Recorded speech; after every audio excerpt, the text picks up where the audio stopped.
So our goal as exercise professionals is to help a person improve their health, wellness, fitness, performance, whatever situation they're in, really so they can live a longer, more healthier life. And one of the things that we always want to look at, and we place a lot of emphasis on this, is this previous injury. What injuries a person has had in the past. Not in the last 6 months, in the past.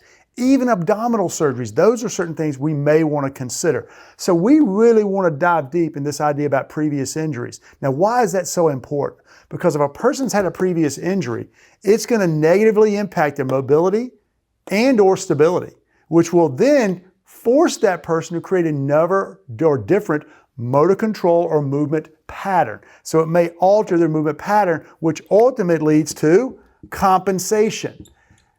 And we don't even realize we're doing that because we're working around this previous injury, whether it's just something as simple as limping around because I sprained my ankle, had an abdominal surgery so I don't twist or I don't use my abs the way I did, which means I'm having to use another area of the body even more. So we need to dive deep because the research is pretty consistent here. If you've had an injury in the past, you are more likely to sustain another injury in the future because all of this is going on.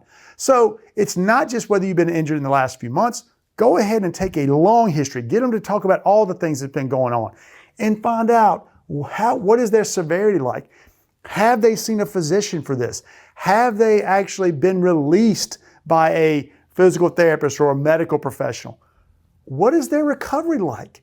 How well have they recovered? If a person hasn't recovered 90%, their injury risk is increased. So these are things we need to consider because all of this problem is going to lead to compensations. And if we don't consider that, then we are setting them up for not having the outcomes that we want.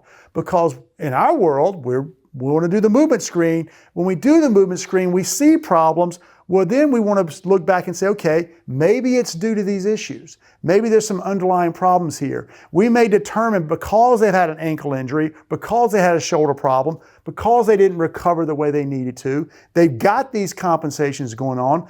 We may not expect that person to do as well as we want them to in those areas.